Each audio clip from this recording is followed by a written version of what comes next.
Okay, here's everyone's favorite topic.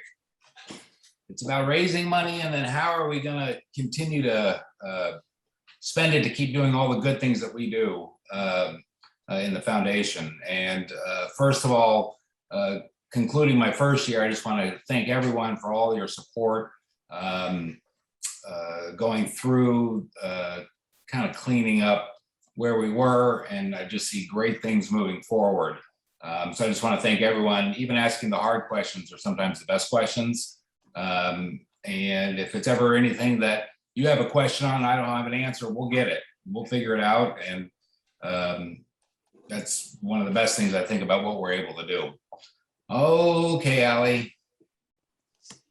So basically what we've got in the foundation are three funds. So it's basic fund accounting for nonprofits. So we've got an endowment fund, a grant fund, and then an operating fund. So when you think about maybe even how your club works on a local level, if you've got a administrative account, that would be our operating. And if you've got a foundation, that would be more of our grants. That's kind of the way that I try to take a look at it. And we'll go through a couple things here in regards to the statements, audit, our budget, and of course, transparency. And we'll kind of go through in a little bit of detail. I won't put anyone to sleep, but if anyone has any questions during our conversation, just yell at me and we'll keep moving. Okay, Allie. Okay, so here's the basics. Once again, operating, grants, and our endowment. Okay, Allie, let's see. Oh, okay. Okay, so who, what, why, where are we, how do we spend the funds and how do we raise them? All right, Allie. Okay, so our operating fund.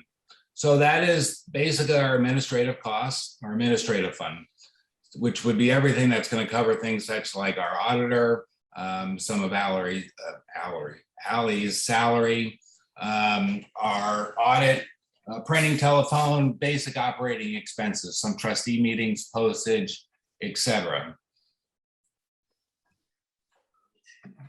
It's funded from the annual club contributions. We do have some special unrestricted projects, Friends of the Foundation, and we do have some specific allocation from some of our endowed funds. The one thing I think we talk about all the time is donor intent, how important that is.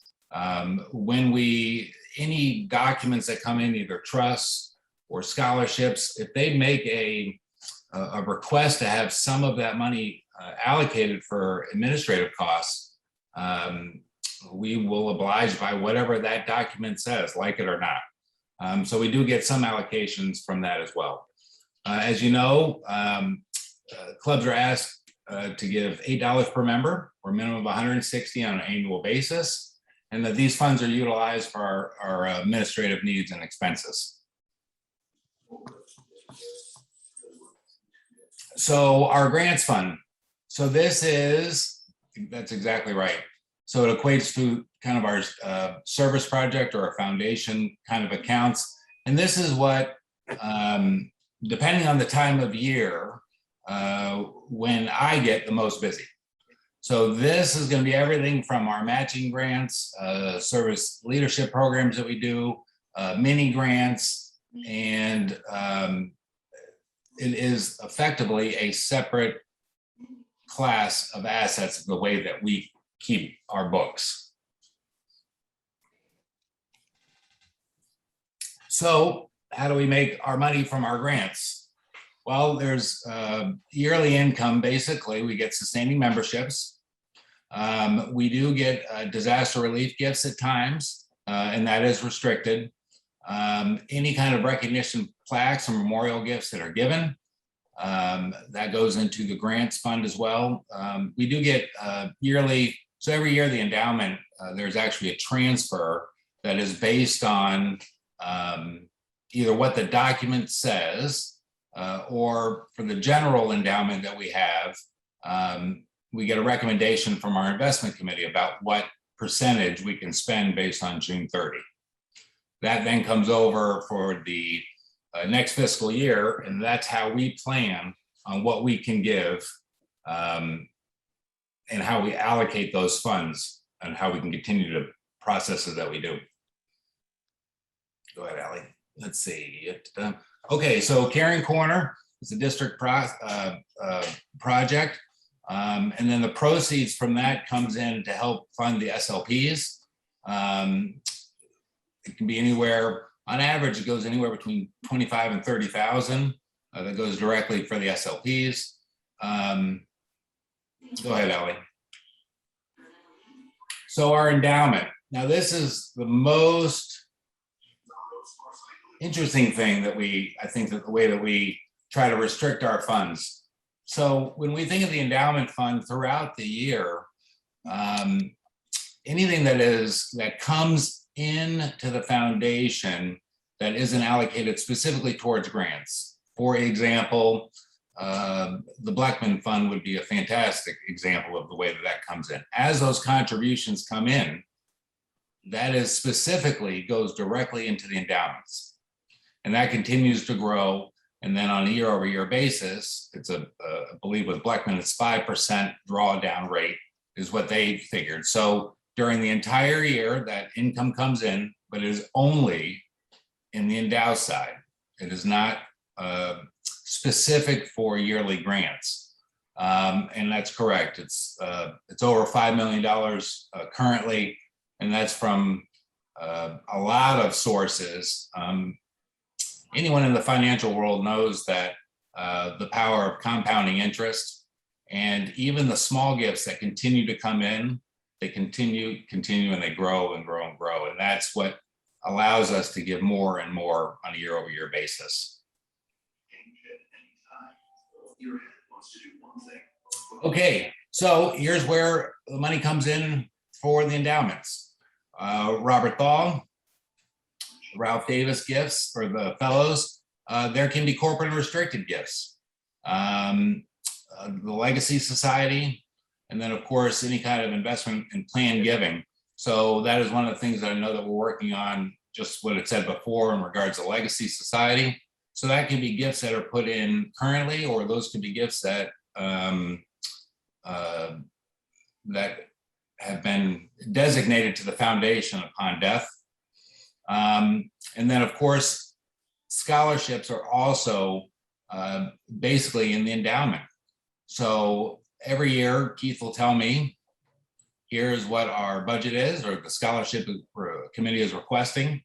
And that money is how we figure of what we're going to be able to give. And that gets transferred from specific endowments. Now, I know it says questions, but there were a couple of highlights that I wanted to give over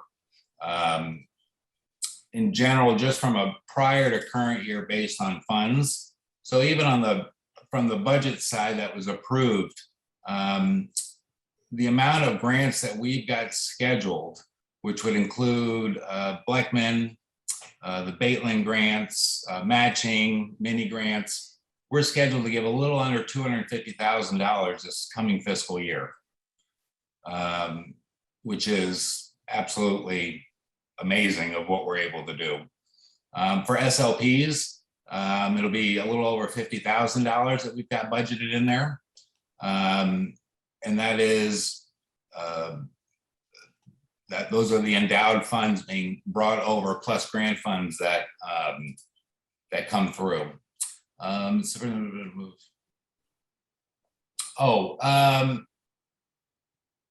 Yeah, so Kathy, to answer your question, basically the budget side of the endowment is there's a number that comes up. It's at 6% of the general endowed fund. And that's what we budget in order to grant across. That is from the general endowment. But once again, for example, with the Blackman for the Young Child Priority 1, they've indicated their donor intent is a 5% draw rate. So as that continues, we'll be able to give more and more. So if it's something that is quote unquote endowed, the donor gets to make the decision. You could have an endowed scholarship or an endowed fund overall that says I want to give 10% with the understanding that it may not be in perpetuity. Okay, if that's what the donor wants, then and they understand what that means, I would never say no to taking anyone's money, because I know that we are good stewards of that. Let me take a look if there were any other real highlights. Alex, that's the basics.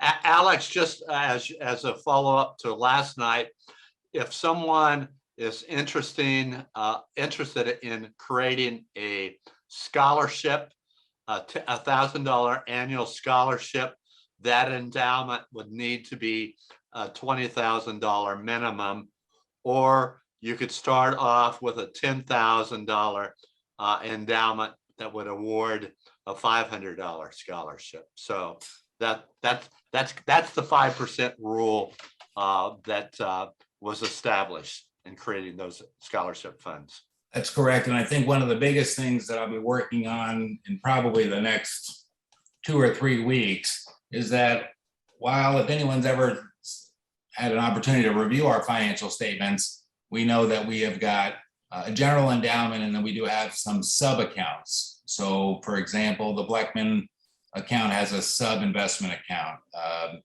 My Chanik Keith, I think that is a sub account.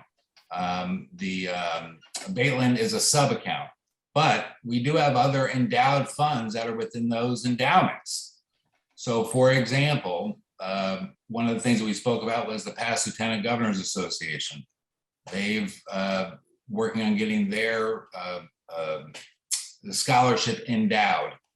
Well, because it's not a separate account, and I think to make sure that we have it accounted for properly, we'll be allocating the income from the overall endowment on a pro rata share based on the values of those accounts. So for example, if I endow a $20,000 scholarship and our overall endowment fund is grown by 5%, my expectation would be that my $20,000 should also increase on a pro rata share by that 5%. So for record keeping purposes, I'll be putting together a spreadsheet that will probably put most to sleep, but I think it's most important to make sure that we are good stewards of the money that is given to us, and that if anyone ever asks in regards to transparency, we can say, this is how this number came in, this is how we're allocating it. And we should always be able to defend what we're doing. And I promise you, my wife will tell you I'm not always right. So if there's any questions or comments, or if something doesn't seem right, or we should try to do something a different way, I'm always open to any kind of suggestions. I'm always open to answer any questions. Feel free to call me or email anytime. If a process seems like it's not moving the way that it should, let's talk about it. Let's make it as efficient as possible, because my goal is to get the money out to whatever approved sources as quickly as possible. You shouldn't have to wait once it's approved. So unless there's any other questions. Other questions? Hearing none, we'll move on. Thank you, Alex, for your presentation. And I know anytime you have questions in terms of finance, Alex is the person to pick up the phone call or send a message. He's always there to serve you if you have any questions. So this is Carl. I was slow on unmuting. He covered a figure, $250,000. Can you go back over that again, what that was for? Yes. So what I want to do, and I remember last night, Carl, you were asking kind of that question about from overall grants, what are we budgeted to give? So out of the Bleckman, the Baitland, and that would also be the mini grants and our matching grants. We've got about 246,000 budgeted to be able to give out. And that's an increase from the prior year of over $100,000. A good majority of that is going to be from the Baitland grants. But At the same time, we've increased the mini grants Yeah. for obvious reasons, because that is the most popular.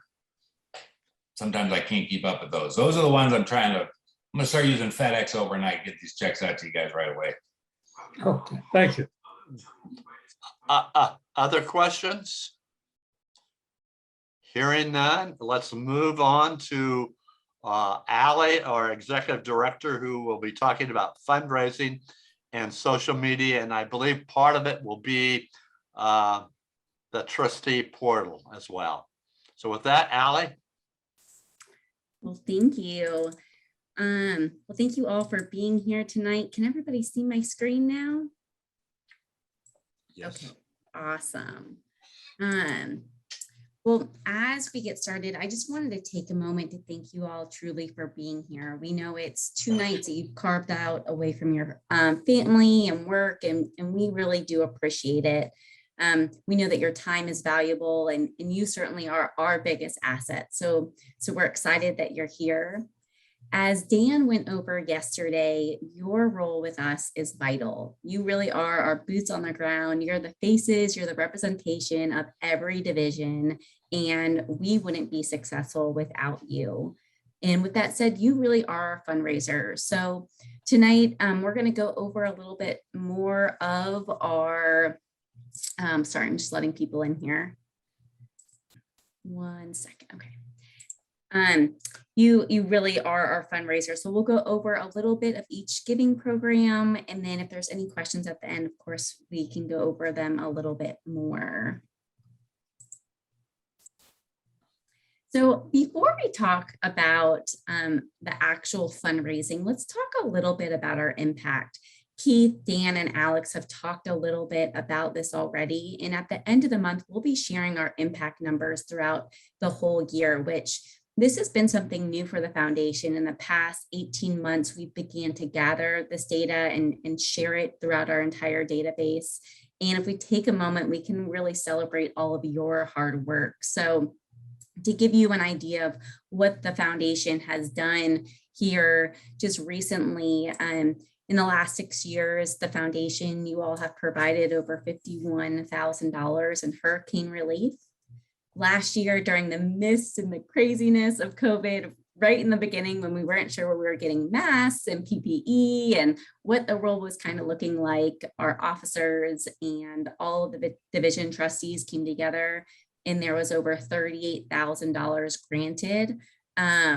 That was given very quickly out and spent just as fast. And it was just amazing to see the communities come together during this time of true panic. The next is we've given over $4,000 to the Blackman grants, which is Young Children Priority 1.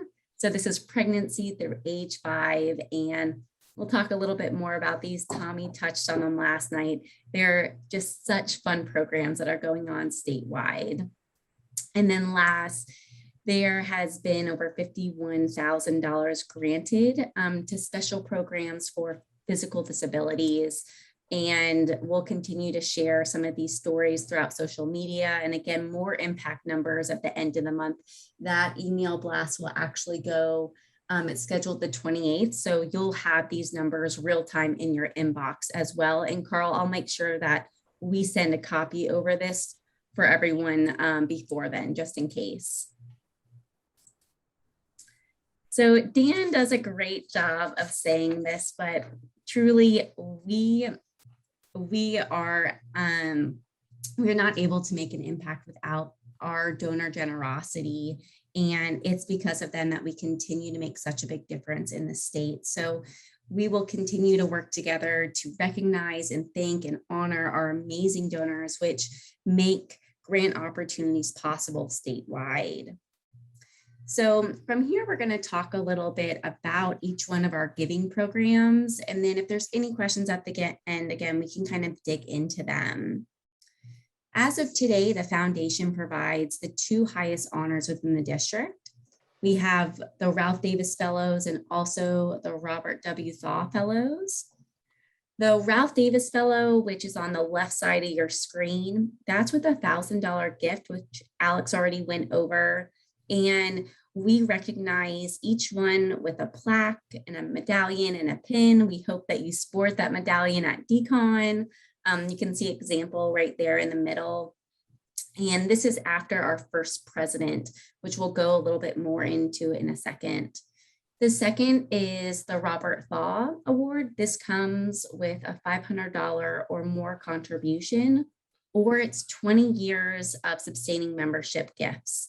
So it can be either or, and this comes with a certificate and pin.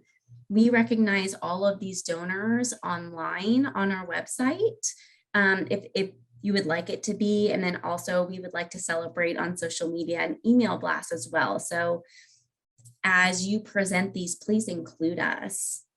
One of the important roles of trustees is presenting these awards, and because they are honoring so much of our past, we've taken a little bit of time this year to tell you about them so you're well equipped. So we've created 2 videos that are 3-minute long that just tell you about who Ralph Davis was, who he was as a person, who he was to the foundation, and also the district about why we choose to honor him today.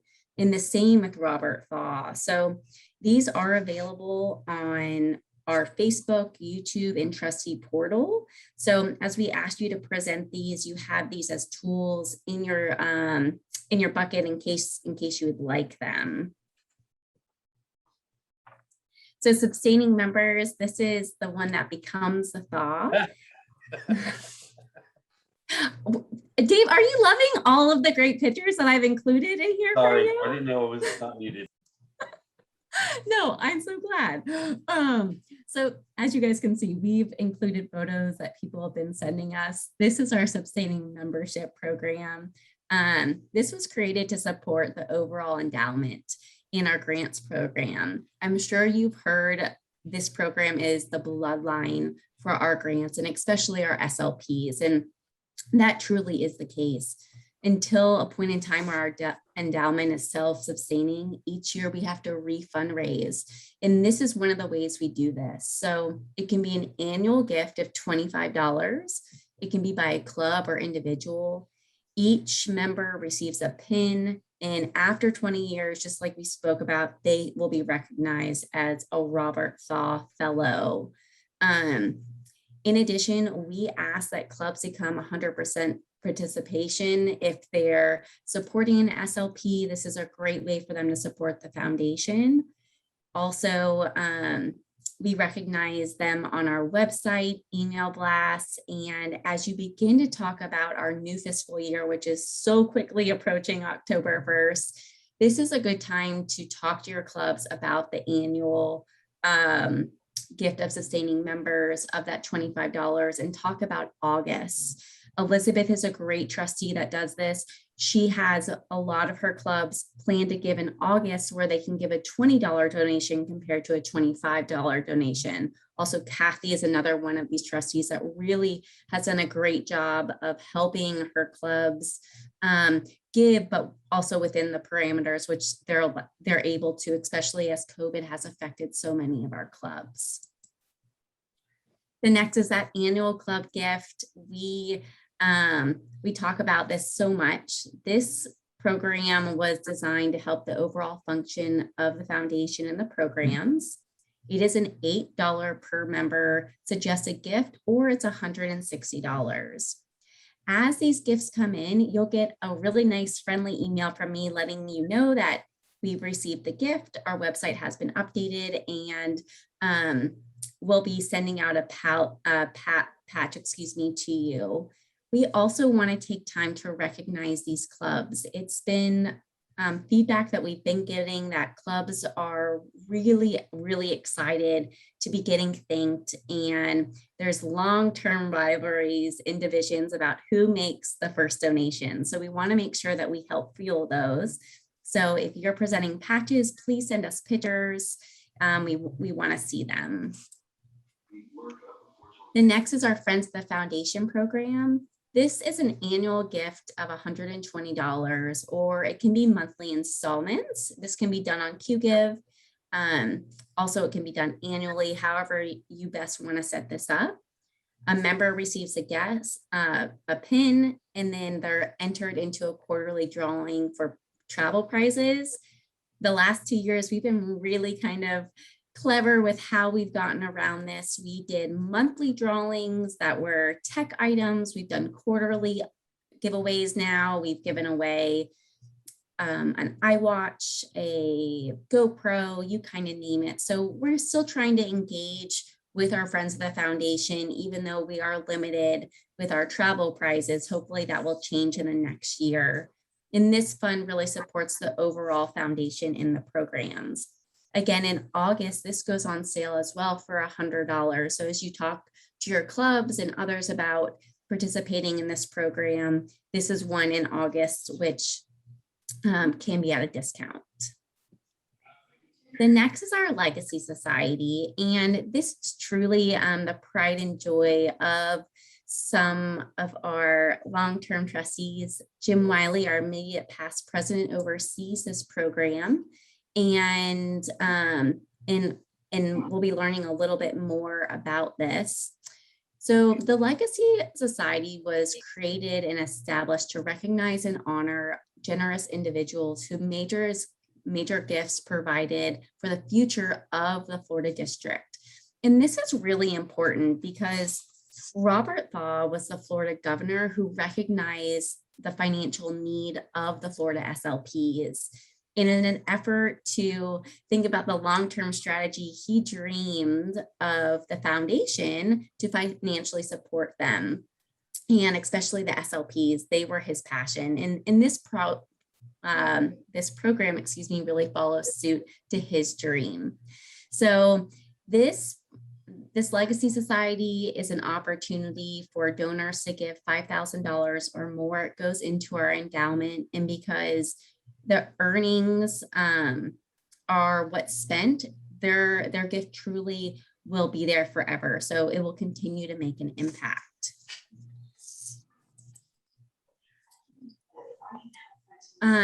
Legacy Society and planned giving, it would be our pleasure to work with individuals. I've already been working with many trustees that have identified, and then we've cultivated those donors to meet their wishes and wants.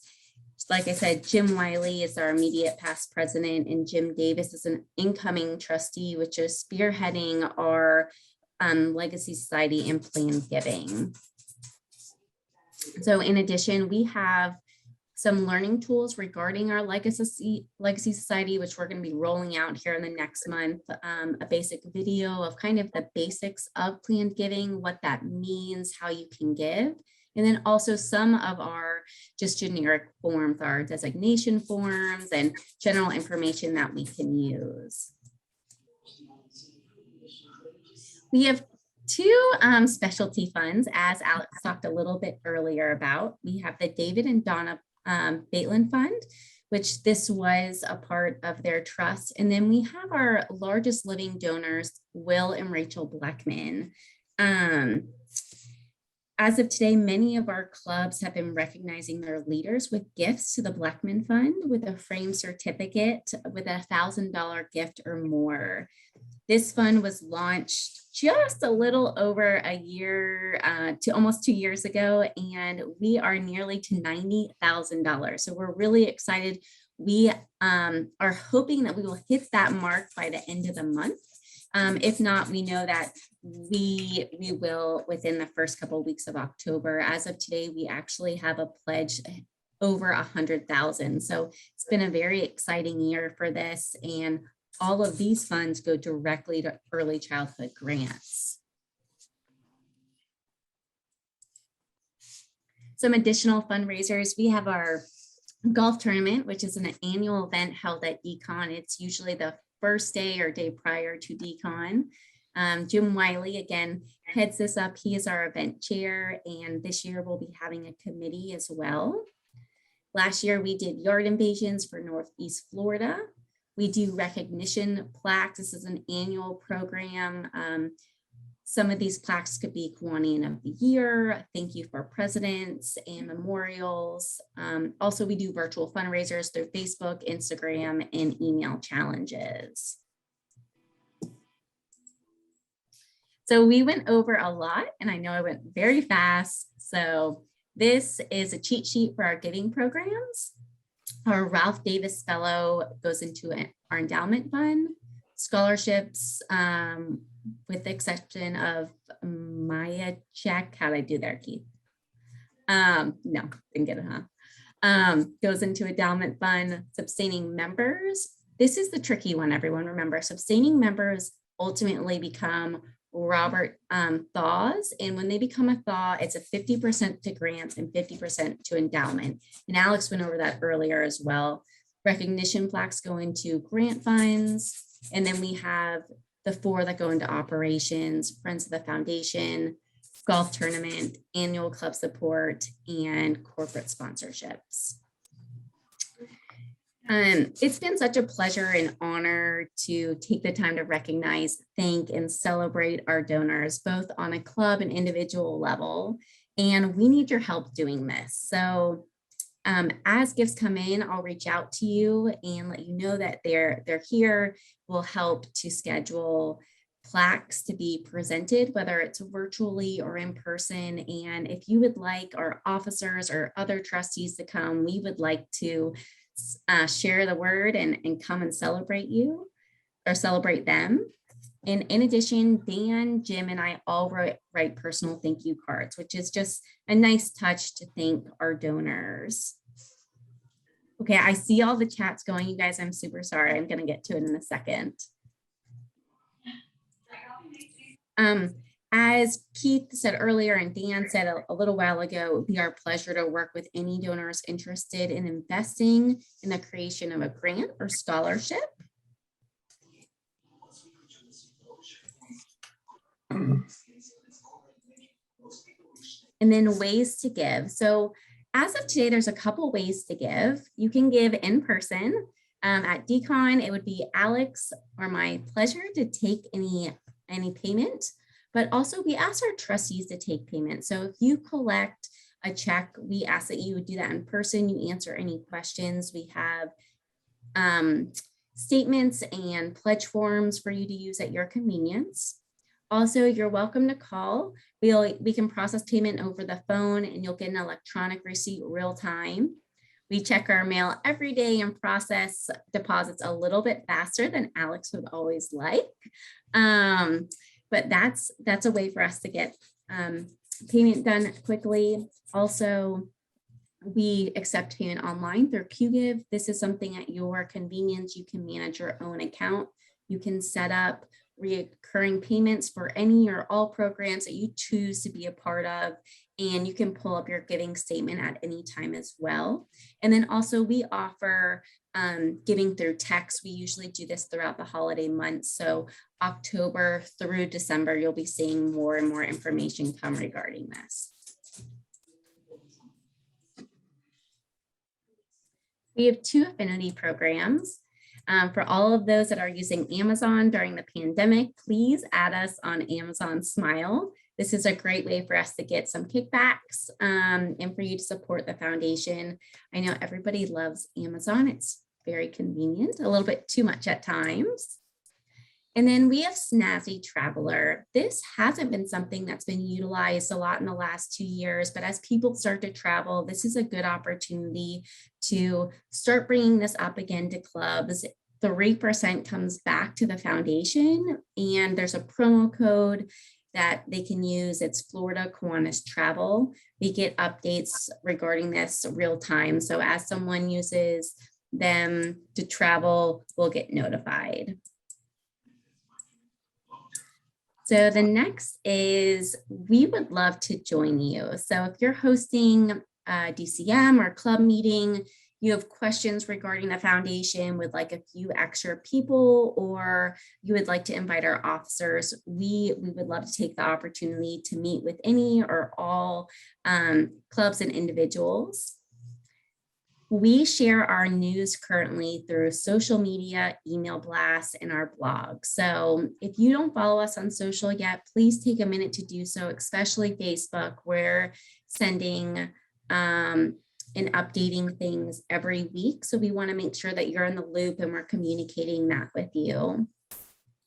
Next, we have a great internship program. In the past 2 years, we've had 5 interns. All of them have been past Key Club leadership. And when I tell you we truly have the best and brightest, we do. We have students that have gone to Harvard, Stanford, UPenn, and they are the best of the best, and they rock. These young adults truly are brilliant, and they have done such wonderful work for us. We'll be releasing new opportunities as of October 1st. We can take as many as 3 interns at a time, and we look forward to seeing the next round that will be coming. So that will be open for a month. We'll host interviews and hopefully be announcing that by November 1st.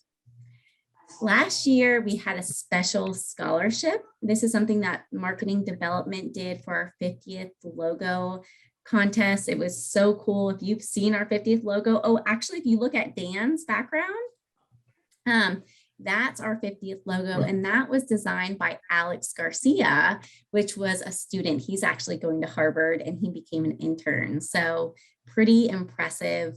As we have special opportunities like this come about, we'll communicate them with you, and we hope that you encourage your divisions and your SLPs that you're a part of to participate. This year is our big 50th celebration. As Dan had mentioned, we are so excited to celebrate 50 years of legacy and giving with you all. We'll be sharing more opportunities this year as we continue to celebrate. We just wrapped up the Jubilee series, which was our big celebration, and as we have more coming up this year. And then the last but not least is grant presentations. Please take the time to make a big deal of your grant presentations. We know that clubs and Tommy put a lot of time and energy in these grant applications. And then when they're approved, we want to take time to celebrate with them. So please take lots of pictures, capture the story so we can also share it with our members. So I hope a lot of you were able to join our Jubilee webinar series. This was an opportunity that we had to work with Will and Rachel Blackman. So as Kiwanians, we truly need no introduction to them. Will created the Young Children Priority 1 during his KI presidency, and he truly believes in young children. So anywhere from pregnancy to age 5 and investing in this section of early development. And we know a large portion of this has to do with education today. So we worked with the Blackmans to offer a 4-part series. We brought 10 speakers, specialists, teachers, advocates in the field to talk a little bit about areas of need. And we're going to continue to do this, especially as we invest in the Blackman Fund. We want to know where the points of opportunity are for grants. And this is a great way for us to do that and educate our community. So these are currently available through YouTube and Facebook. They'll actually be blasted out on Tuesday to all of our member base to be shared with. And as we wrapped up the Jubilee webinar series, we learned that there was so much more opportunity for our members to learn about early childhood, especially as new research is coming out. And there's just so much going on right now in this early childhood development that we're going to be hosting 1 speaker a month for our meet and greet, actually for Young Children Priority 1. So if you're not familiar with our meet and greets, this is held monthly. It's a half an hour. It's on Zoom. It's very personal. It's intimate. You can ask questions and talk. Our first one is going to be Rebecca. We met her in our Jubilee series, and it's going to be on dual language development.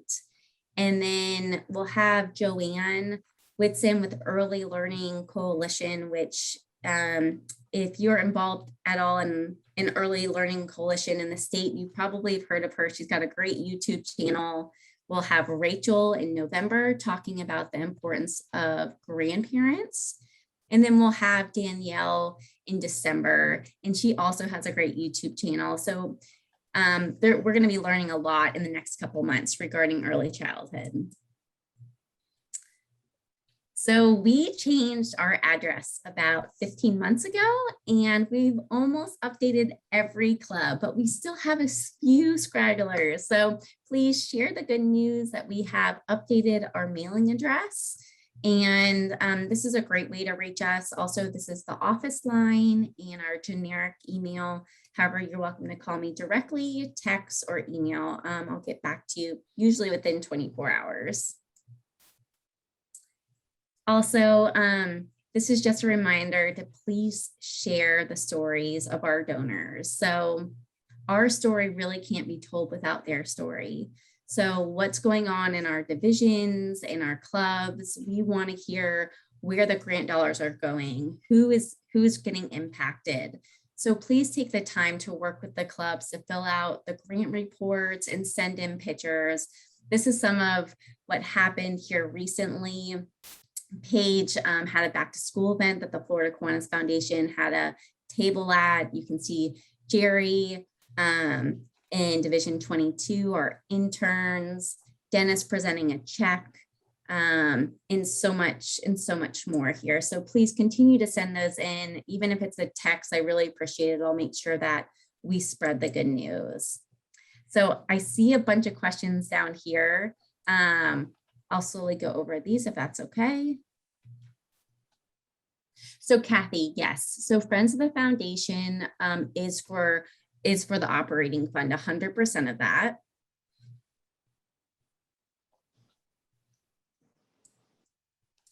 So Tom, I can send you some pictures out to everybody of the style of the plaques. They're 8 by 10. They're bronze plaques. They're pretty traditional. I don't have any offhand, but I can look and find some for everybody. And then examples of the Baitland Fund. Mira, that's a great question. So Live Oak just recently opened up their playground.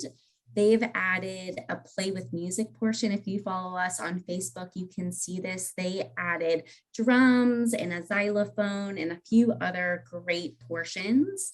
Also, we approved 3, right, Alex? 3 Baitlands for this past cycle. All of them were for playground expansions to include mostly musical instruments, as this is becoming something that we know we need to incorporate more within early childhood, especially. But Atlantic Beach is putting in a music garden, and we have a few more sensory gardens as well. So we can send you over pictures to the group as well to provide some insight on that. Did that answer your question, Mira? Any Yes. others that I missed?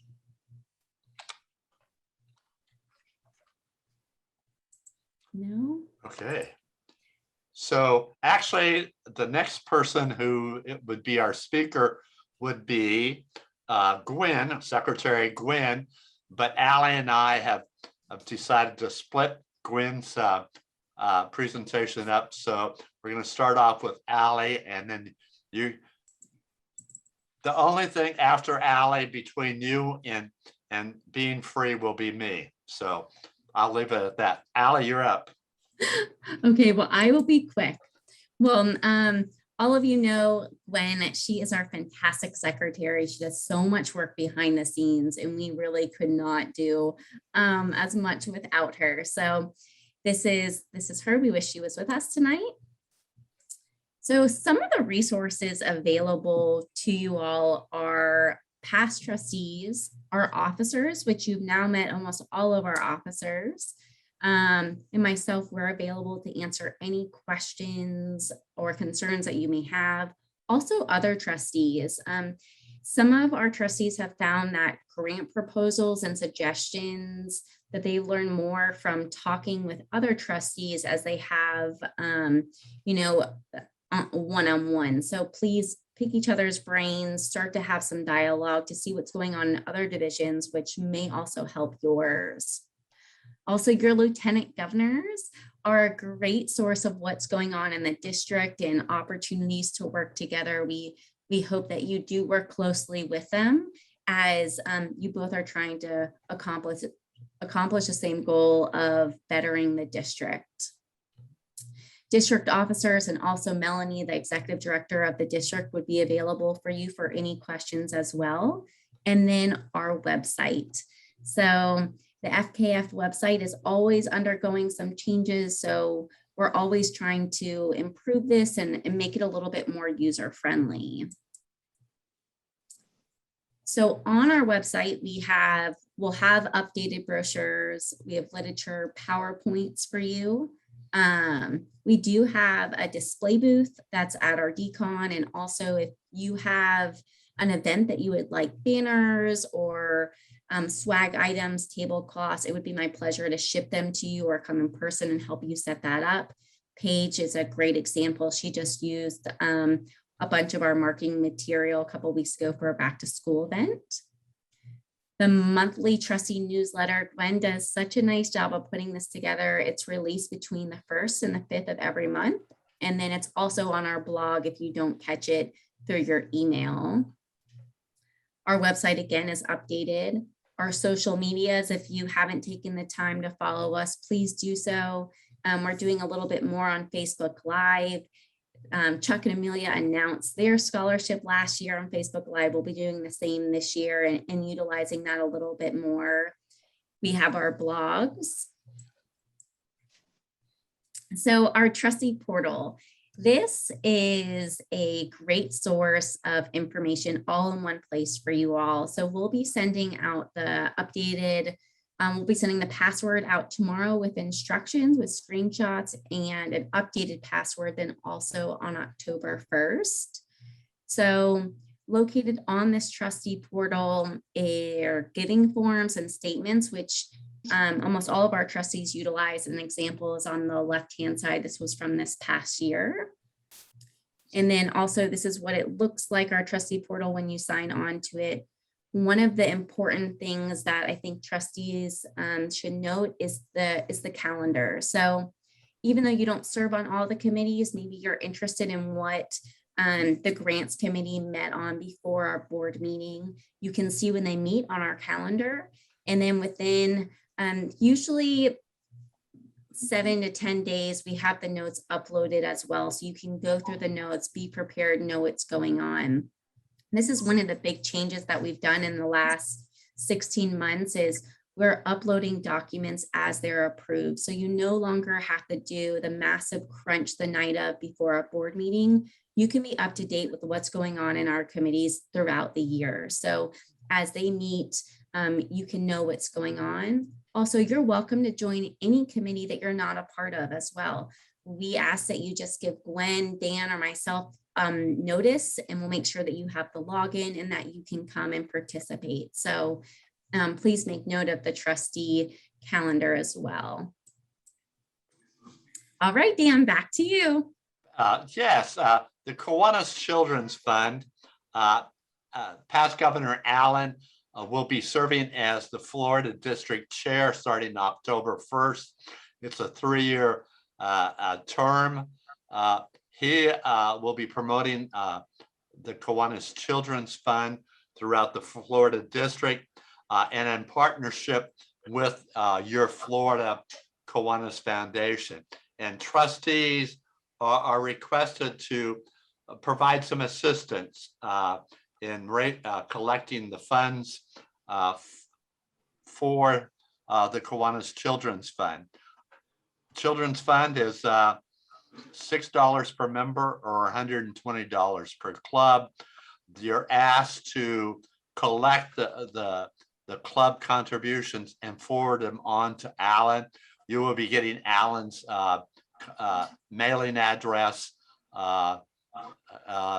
down the road, but he will collect the funds from the clubs, forward them on to the Kiwanis Children's Fund in Indianapolis. And I always want to keep saying your Kiwanis International Foundation, because that's what it used to be, and that's what I kind of know it as. So the Kiwanis Children's Fund, Allie? Yeah. What benefit does the Florida District received from the Kiwanis Children's Fund. 15% of all donations of the Children's Fund come back to the Florida District in forms of a district grant. Those of you who were at this year's district convention, the service project held on Sunday morning, funds were used by that 15% were used for that district's service project, packaging the meals. Again, the large-scale service project at the district convention. This year, the district received over $26,000, and we also received $1,500 scholarship, which were presented to Key Club and CKI students. Funds are again sent directly to District Chair Allen, so he records it, and then that way, sometimes some contributions aren't recorded properly, but he will help ensure that as well. Your Kiwanis Children's Fund provides club grants.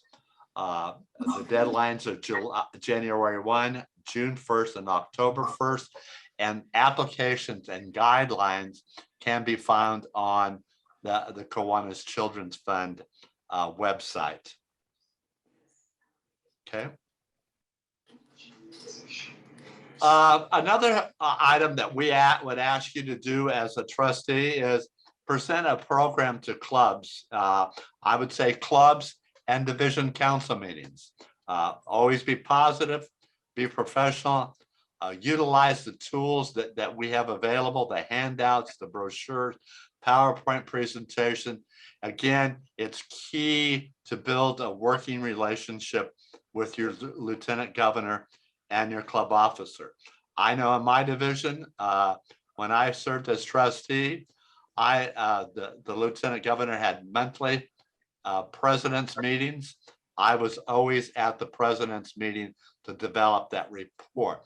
That's not everybody, not every division has the monthly president's meeting, but join in any meeting wherever possible to provide the visibility and sharing the good word of what your foundation is doing. Okay. Also, this is a little for Prairie. This is a pre for the training in 2022. The club leadership education training is for your incoming officers. They're held in each division, and sometimes this last year, for example, were held virtually because of the environment that we're in today. Be a presenter, the presenter, present the story of the Kiwanis, of the Florida Kiwanis Foundation.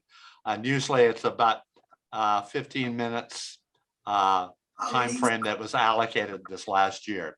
So that's all coordinated with your incoming lieutenant governor and your division club leadership education instructor. Okay.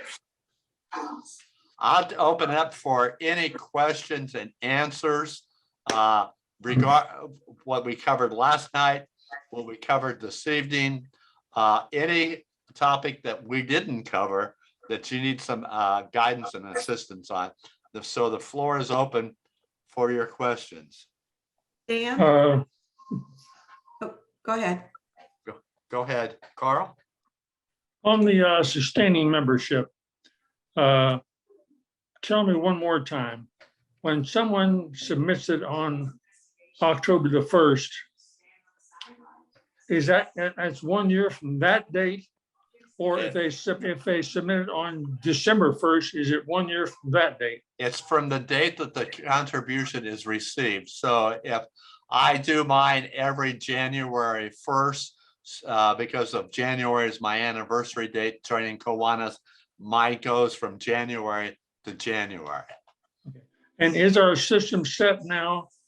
If I do mine on December 1st, next December 1st, or a little bit before, are y'all going to send me an email to remind me? Actually, if you do use QGive, That's automatic. You could set it up for annual contribution on December 1st. That type of, as it stands now, we have not been sending out reminders. We have been sending out reminders Okay, for okay. Thaw. For Okay. Thaws though, so this year we incorporated that. So if you were 6 years or less for Thaw, we did go ahead and send a friendly reminder. Kathy Kudos did a great job at this in her division. We captured a lot of Thaws. We are going to be, however, though, Carl, sending out reminders monthly starting in October for sustaining members. So it won't be on the date, but it will be sent out in a full batch. So let's say on the 30th of every month, all of the members that were up for renewal will get that reminder for a giving opportunity. That's super. I think we'll double our money if we do that. Very good. Good. Was that you, Kathy, who had a question? Well, I just had an observation with regarding to the CLE. I thought I wasn't going to be able to be there. And so Prairie had put together quite a collage of pictures that I suspect came off of my Facebook, including a very interesting motorcycle shot. And she was ready to carry on for me. So if someone wanted to if they knew they wouldn't be able to be there, they might be able to give the trainers enough information to include some slides to cover all that. Very good.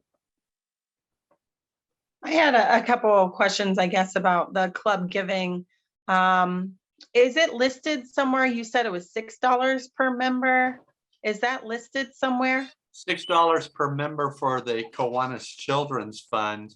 That I'm not sure is listed anywhere, but we will have forms available online for you. Because when I look at their form, the lowest level of giving now that they have for their, that's what I was looking at, their Today's Club program is what it's called for their annual giving. The lowest level for Blue is $10 per member. I'm just going by what Alan shared at the district convention. So because I was looking for that. If you can find that, if you could send that to us, just so I can find it listed on paper somewhere. Okay. That would be helpful. I can thought reach out and it get was that. 8, and that's why we changed ours from 6 to 8. That's for the. I thought it was 8 prior to. Someone corrected me and said it was 10, and now everywhere that I look, the only number that I can find is 10 as the minimum. We'll check that out then, but I was going by what Alan had indicated, because he had not attended a training as a district chair, but he did use the $6 per member. So we'll get that straightened out for everyone. Dan, Yes. in the CLE books for the presidents and everything, Yes. the $6 is listed in there, in the president's training It books for is. the CLE. Okay. Interesting. So maybe that's just not written anywhere except for that one place.